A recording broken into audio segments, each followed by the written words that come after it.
Hallelujah. Hinirang tayo ni Kristo upang mamungang totoo bilang mabubuting tao. Hallelujah, hallelujah, hallelujah, hallelujah.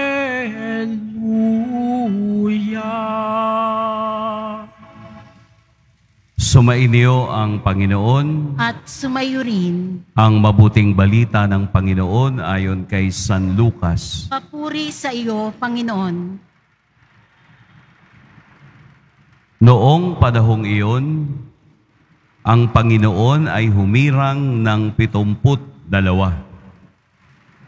Pinauna niya sila ng dala-dalawa sa bawat bayan at pook na patutunguhan niya. Sinabi niya sa kanila, "Sagana ang aanihin, ngunit kakaunti ang mga manggagawa. Idalangin ninyo sa may-ari na magpadala siya ng mga manggagawa sa kaniyang bukirin. Humayo kayo. Sinusugo ko kayong parang mga kordero sa gitna ng mga asong gubat. Huwag kayong magdala ng lukbutan, supot o panyapak. Huwag na kayong titigil sa daan upang makipagbatian kanino man. Pagpasok ninyo sa alinmang bahay, sabihin muna ninyo, maghari nawa ang kapayapaan sa bahay na ito. Kung maibigin sa kapayapaan ang nakitaroroon, sasaka nila ang kapayapaan. Ngunit kung hindi, hindi sila magkakamit nito. Manatili kayo sa bahay na inyong tinutuluyan. Kanin ninyo at inumin ang anumang idulot sa inyo. Sapagkat ang manggagawa ay may karapatang tumanggap ng kaniyang upa. Huwag kayong magpalipat-lipat ng bahay. Kapag tinanggap kayo sa alinmang bayan, kanin ninyo ang anumang ihain sa inyo.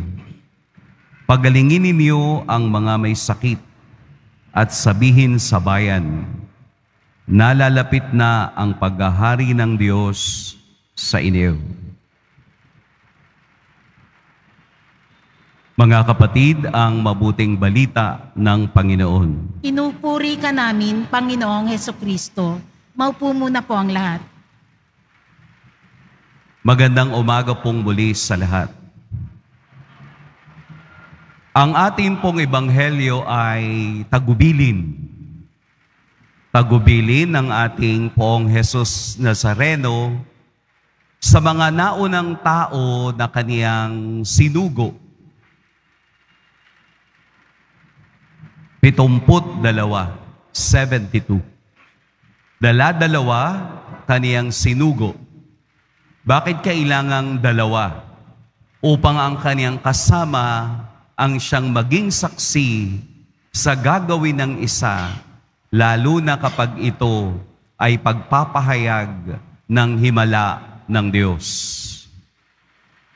Ang tagubilin ng ating Panginoong Jesus Nazareno na huwag kayong magdala ng lukbutan, supot o panyapak sa kaniyang mga isinugo upang ipahayag ang kaniyang mensahe ng kaligtasan, ay kanyang binili ng huwag magdala ng anumang damit or extra sa kanilang paglalakbay upang hindi ito maging sagabal sa misyong kanilang ginagawa.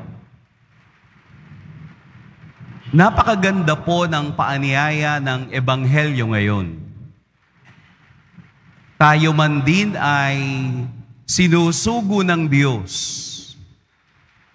Tayo man din ay kaniyang sinasabihan o pinaaalalahanan na magdasal at humingi ng mga manggagawa sa kaniyang ubasan.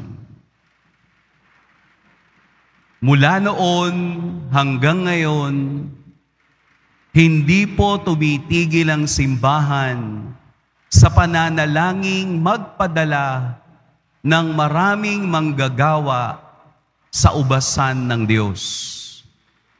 Dahil maraming gagawin, pero kakaunti ang manggagawa.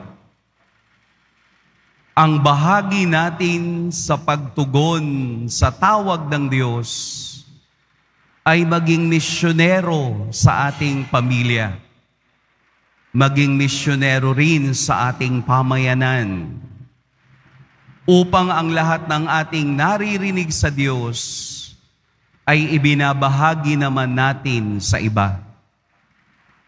Ang naranasan nating himala sa pamamagitan ng ating Poong Jesus Nazareno ay maibahagi rin bilang isang himala sa mga taong malayo sa Diyos.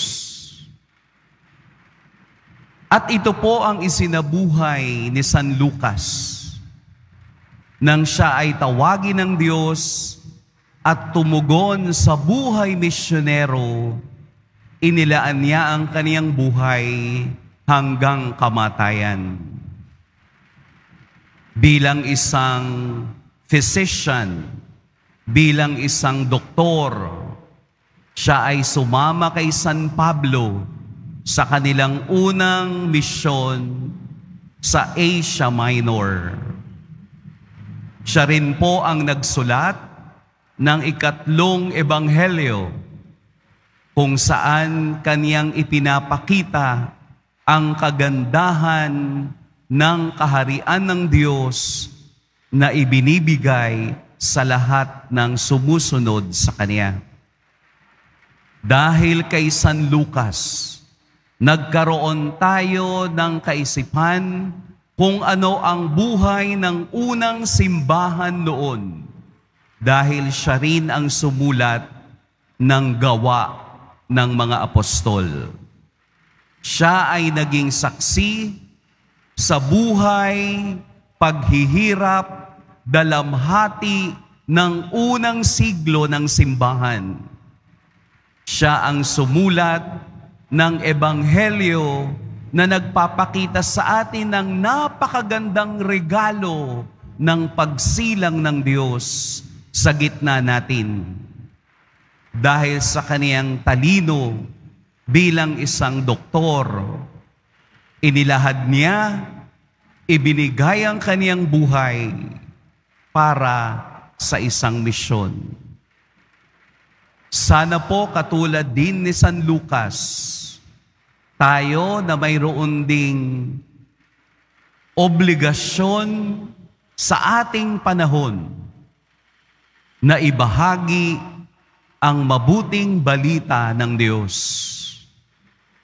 Nalalapit na ang paghahari ng Diyos sa inyo.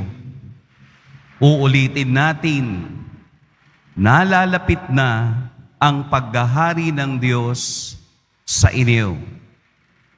Ang taong sumusunod sa Diyos ang nakadarama ng paghahari ng Diyos sa araw-araw ng buhay.